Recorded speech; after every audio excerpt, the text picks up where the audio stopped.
Olá pessoal, nós estamos aqui no Bate-Papo da Construção e hoje nós vamos falar sobre sistema pré-moldados em concreto armado.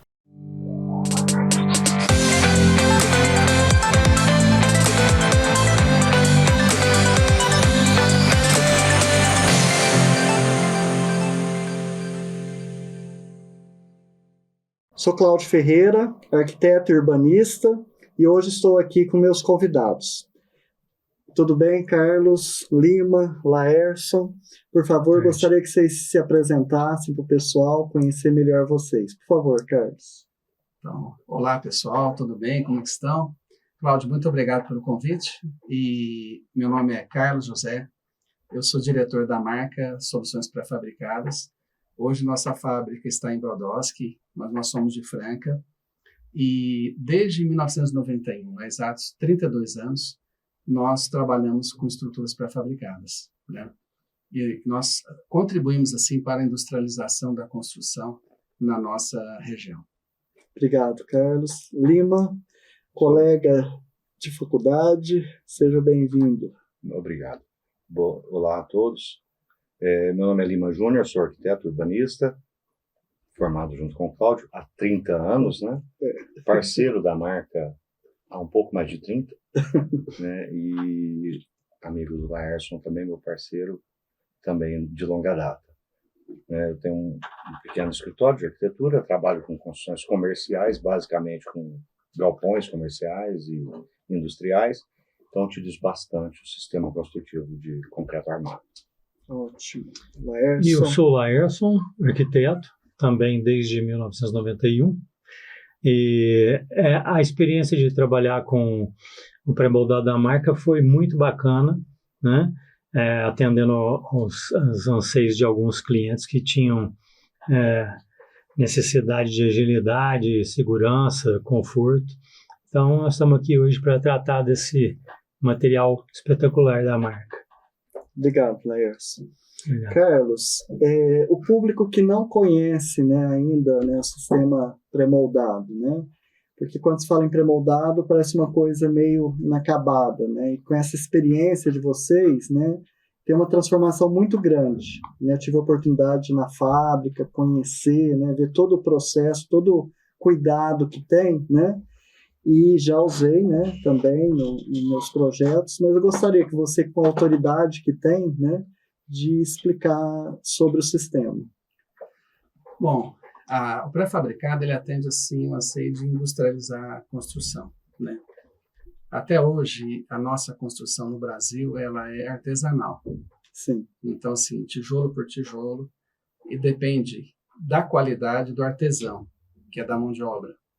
E cada vez mais está difícil encontrar mão de obra especializada, né? A mão de obra está escassa e a especializada mais escassa ainda.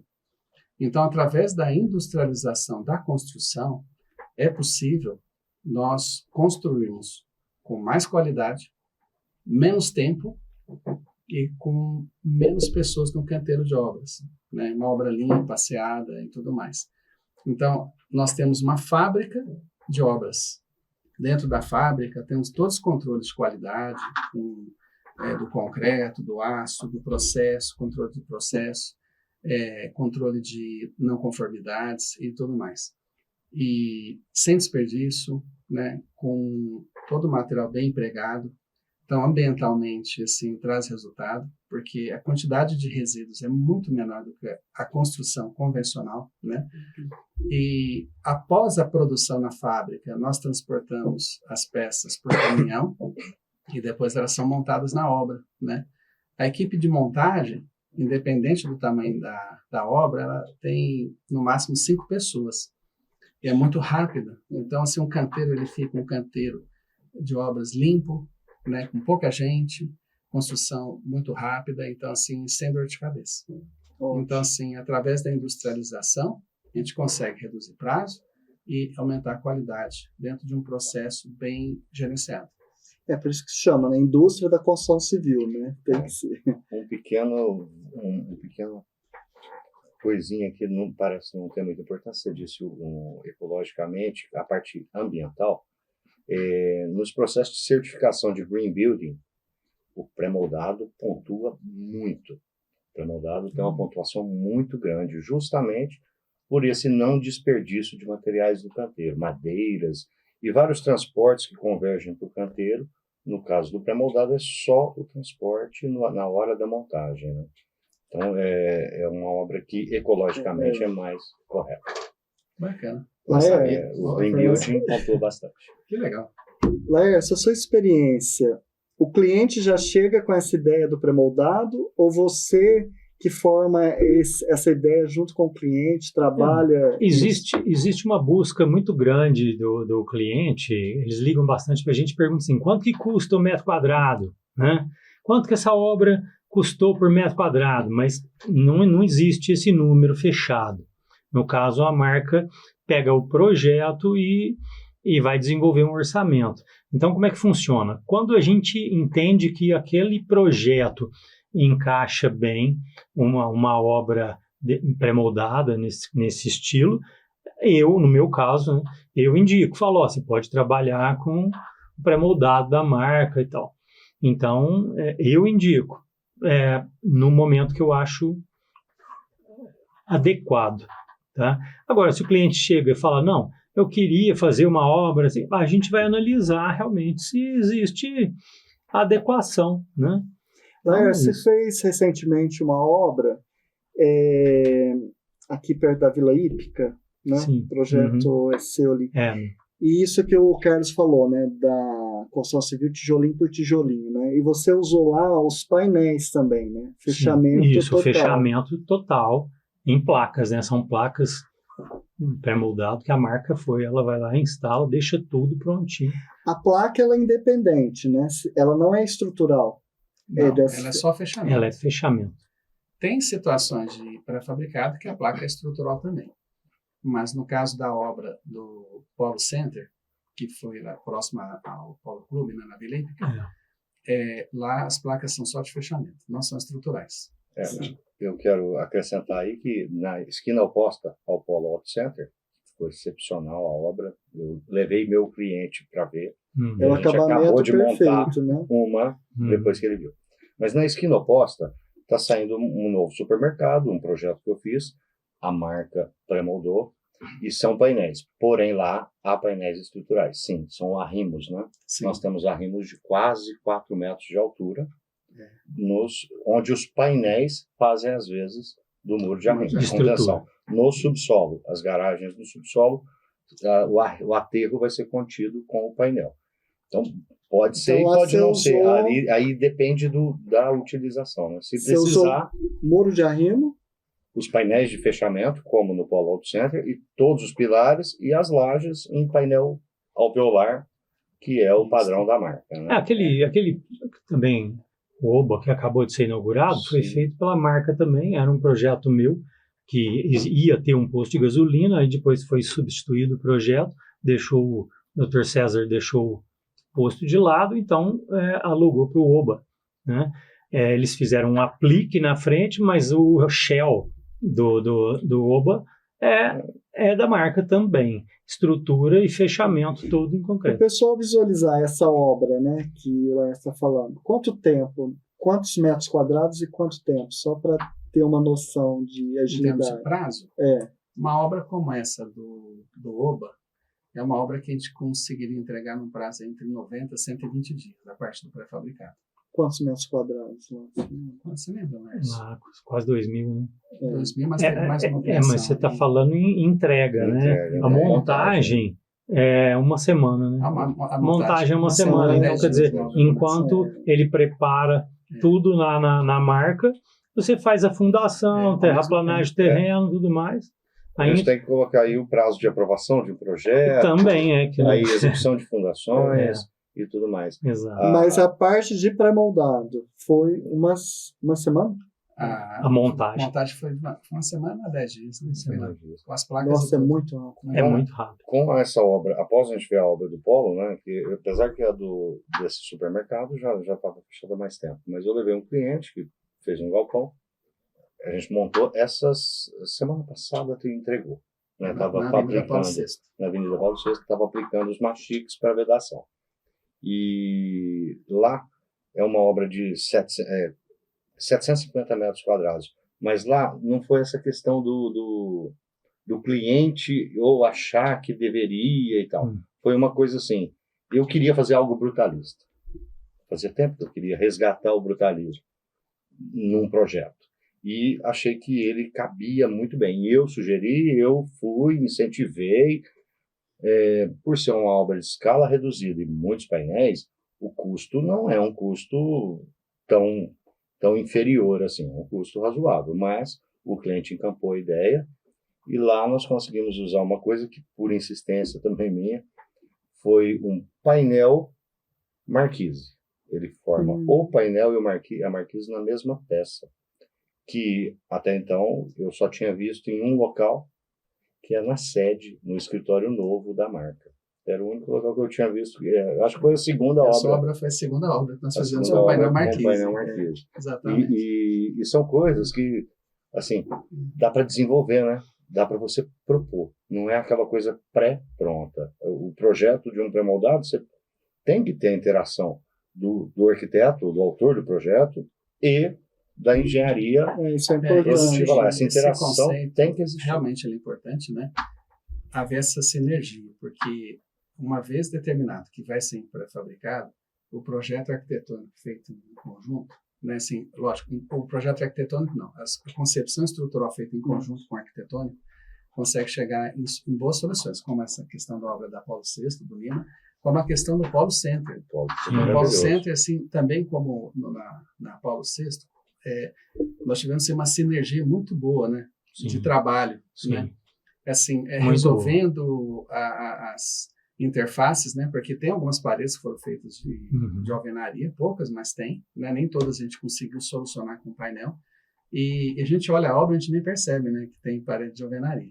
Exato. E ficou assim, muito, muito bom. Aquele projeto ficou muito, muito bom. É um projeto que eu gosto também muito. Quero elogiar. A plástica, na forma e uma plástica muito. E a obra que o Lima falou, próximo do Polo Center, é a nova loja do Irmãos Patrocínio.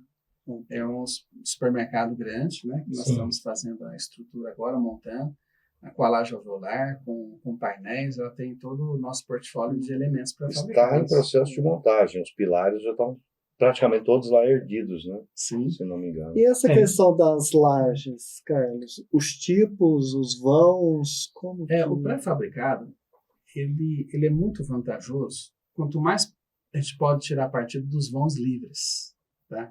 Quanto menos pilares tivermos na obra, mais econômica ela fica no pré-fabricado. Porque nós usamos tecnologia do concreto protendido, né? O concreto protendido, ele permite que a estrutura vença grandes vãos com seções menores de concreto, peças mais leves e muito rígidas, né? Então, isso é que torna o pré-fabricado competitivo. Essa questão que o Júnior falou do custo, né? Essa obra da Paulo VI, ela talvez tenha ficado com um custo ligeiramente superior do que se fosse convencional, né? Mas a maior parte das obras, o custo do pré-fabricado tem ficado abaixo do convencional. É uma questão de escala. Isso aconteceu. Quanto maior o vão e quanto maior a obra, mais diluída. Mas aí você falando dessa dimensão, fica parecendo que a coisa só atende a grandes, né, mega obras. Não. No caso, por exemplo, da Jussara. A Jussara tem um posto de gasolina na Rona Rocha, que a marca fez também. Eles estão fazendo uma ampliação da loja de conveniência, onde vai ter uma loja IMPM, né, da Ipiranga. Então, lá é um bloco pequeno, Carlos, eu não estou com números corretos, mas deve ter uns 300 metros, né, uma loja foi super econômica, não tem laje, não tem grandes vãos nem nada, mas é uma loja que foi feita em, acho que, 8 pilares e painéis, fechamento total. Lá dentro eles desenvolveram depois os drywall, as paredes de fechamento necessárias, super econômica, no comparativo com a técnica tradicional de levantar tijolinho, fazer corpo andando. Fica parecendo que, assim, eu estou colocando essa questão do custo.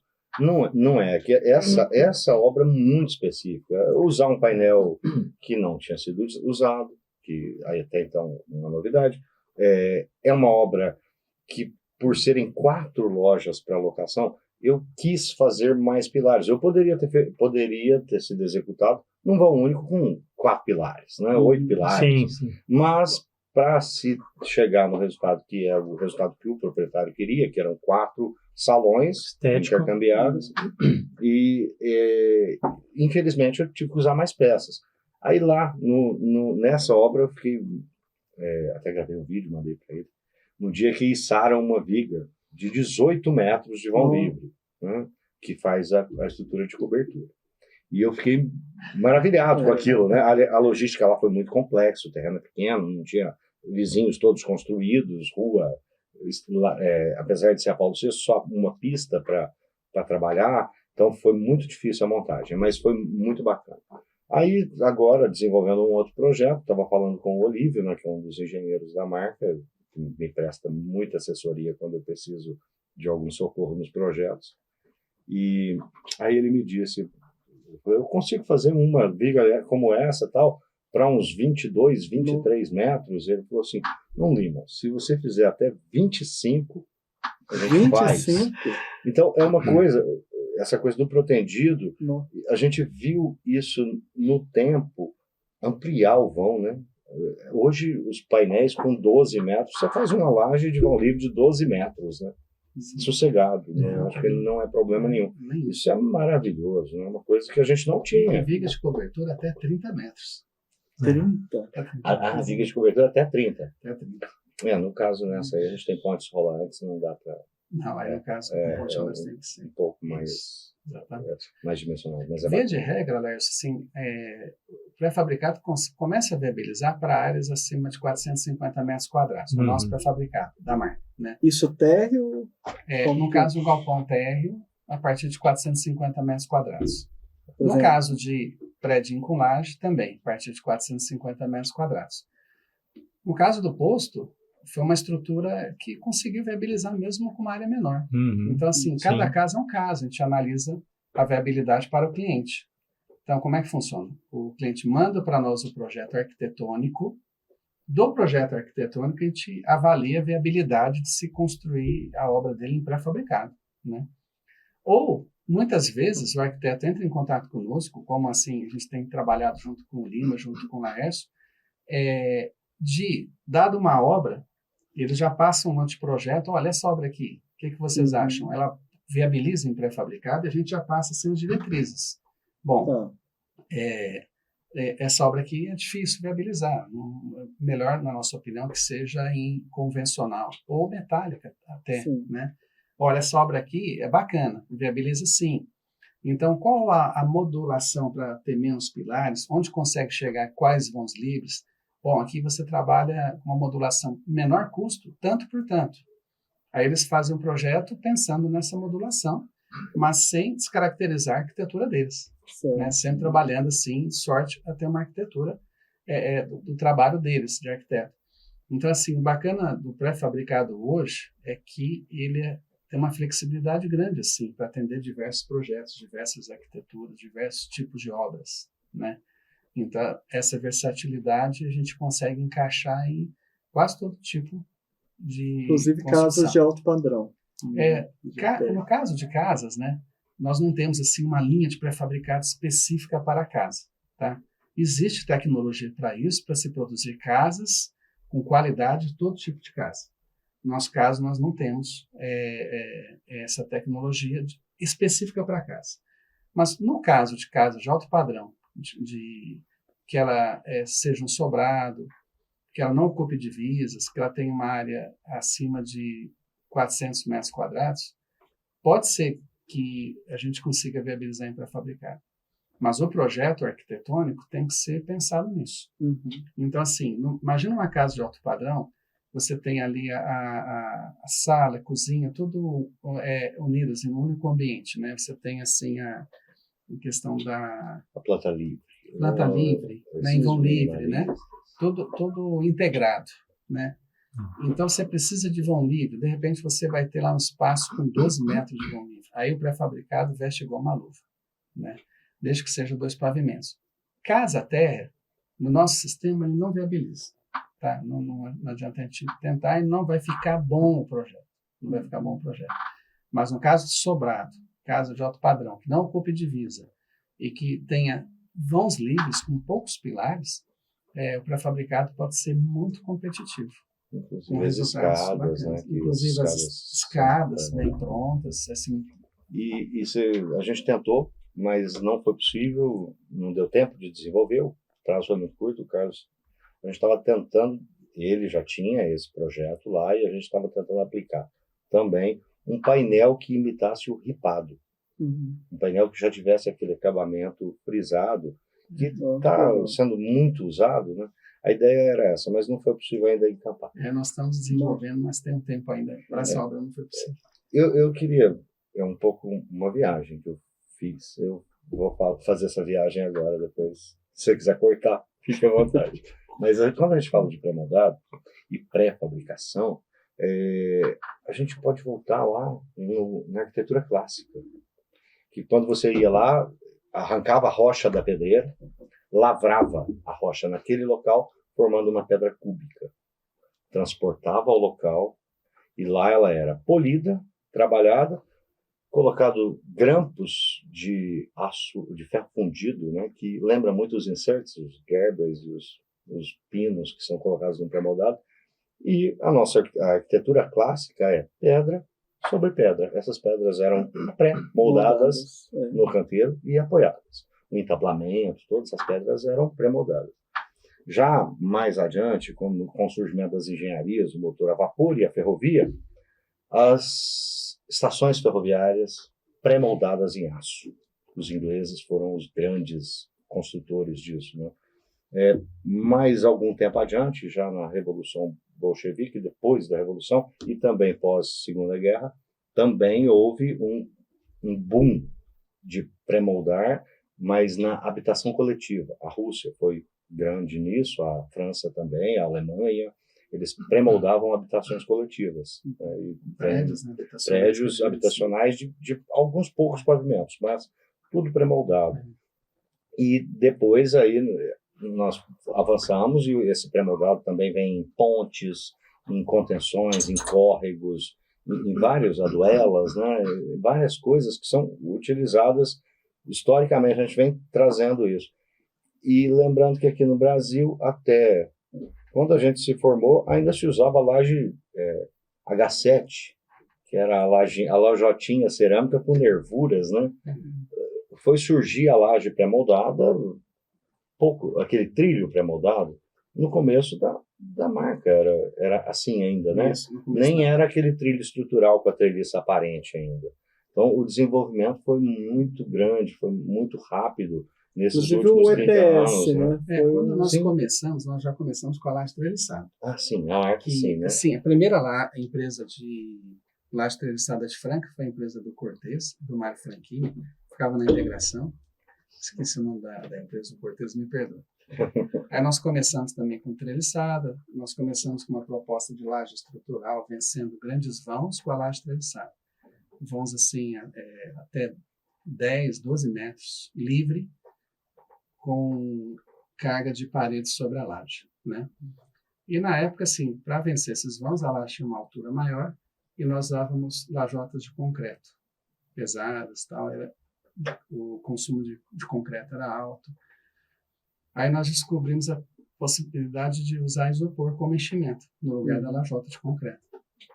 Aí nós trouxemos outra inovação grande para a Franca, que foi nós fomos uma das primeiras empresas do Brasil a usar isopor. E que aí, assustava, o EPS, né? E começamos a usar o EPS nas obras. Muita gente assustava, falava que ia cair, que ia pegar fogo.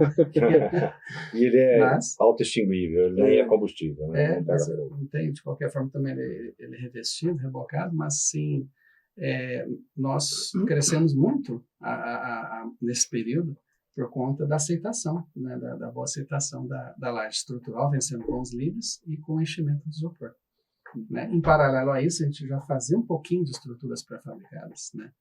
A primeira obra nossa pré-fabricada de Franca, da marca, né? Foi aqui em Franca, foi na Paulo VI também, que é o edifício da Gateway, a do Júlio Schreck. Né? Aquele prédio foi o primeiro prédio pré-fabricado que nós fizemos em Franca. Bem no comecinho da marca ainda, bem assim, E é um prédio de 2 pavimentos. São 2 pavimentos, com laje treliçada. Ele né? tem um anexo de um pavimento, que é o lateral, e ele tem a parte, hoje, laboral, né, escritórios dele, né, que está usando o pré-moldado. Na época, E é um prédio bonito. o projeto nós fizemos, a estrutura dele, o autor do projeto é o Ivo Indiano, arquiteto Ivo Indiano. O Ivo também sempre teve essa visão do sistema construtivo, sempre buscou boas soluções para os seus projetos, e nós desenvolvemos a estrutura junto com a arquitetura do Ivo. Laércio, e quando você trabalha a estrutura metálica junto com o pré-moldado, como que é essa junção? Ela acaba se juntando de uma forma ou de outra, né? Às vezes, não no mesmo barracão, mas, por exemplo, as peças que a marca entrega já vêm com os detalhes metálicos para fixação das telhas e tal.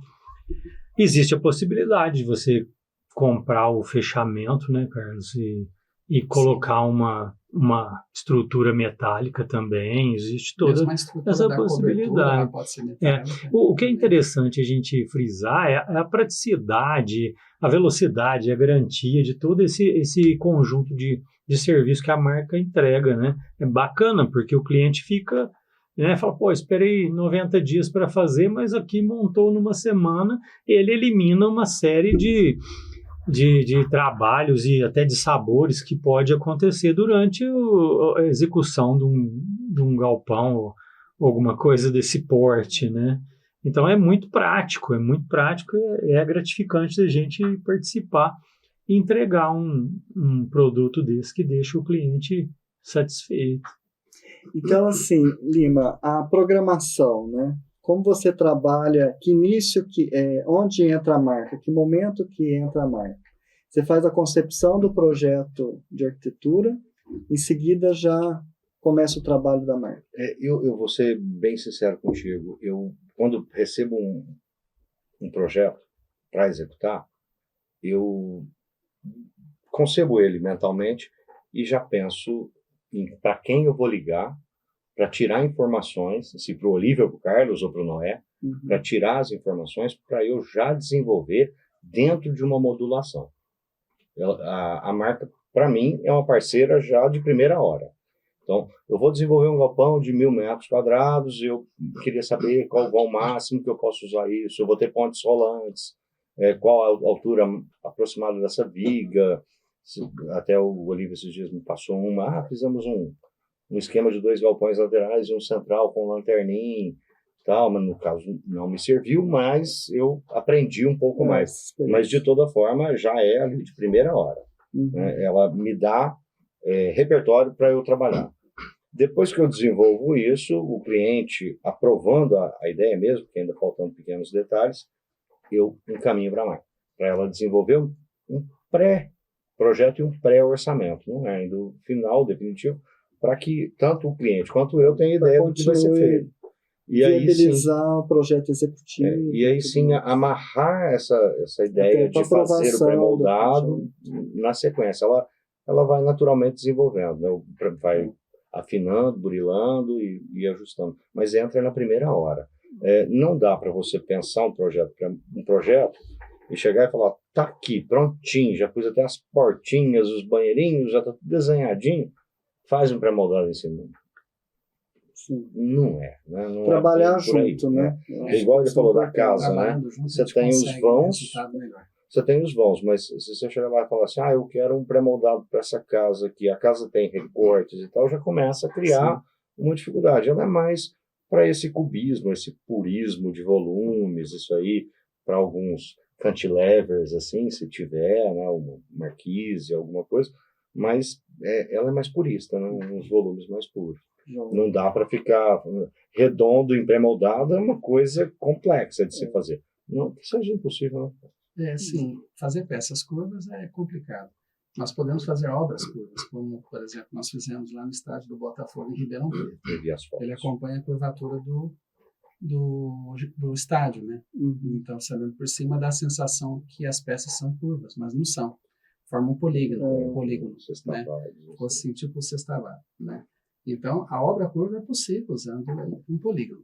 Depende da grandeza, né? Sim, lá a grandeza dá essa noção essa noção de redondo, de mas o redondo em pequenas não, obras, pré-moldar isso, redondo é só para cisterna mesmo, né? Faz as aduelinhas e coloca na cisterna, no caso contrário, não. Carlos, por favor, faça suas considerações finais. Olha, Cláudio, obrigado pela oportunidade. Que a gente possa marcar outros aí e conversar mais sobre esse tema aí. É um prazer estar aqui junto com vocês, junto com o Laércio, junto com o Lima, amigos de longa data, né? O tempo passa tão rápido, né? Quando o Lima fala assim, há 30 anos, meu Deus do céu. É bastante tempo, né, que a gente trabalha e luta e agradeço a oportunidade de desenvolver projetos juntos e eu sei que sim, o trabalho de vocês agrega muito no nosso trabalho para fabricar. Muito obrigado aí pela oportunidade. Obrigado, cara. Acho que agradeço. Lima. Eu quero agradecer ao Carlos, que é meu parceiro há muito tempo, um grande parceiro, e agradecer o convite também, porque me trouxe aqui e eu pude ver um irmãozinho querido e um outro irmão querido aqui. E a gente pôde conversar e discutir Volte sempre, com outros temas. Foi um prazer estar aqui. Muito obrigado. Conversar e sobre obrigado a todos pela paciência de arquitetura me e construção. Ouvir, né? Esse é o papel do bate-papo da construção. Unir, né, a indústria, os profissionais, os temas ligados, né, à construção civil. Isso aí, obrigado pelo convite, Carlos, Cláudio, Lima. Tudo de bom para todo mundo. Que volte sempre. Obrigado, viu? Vamos lá. Obrigado a todos que nos acompanhem. Continue com a gente nas redes sociais e até o próximo. Obrigado.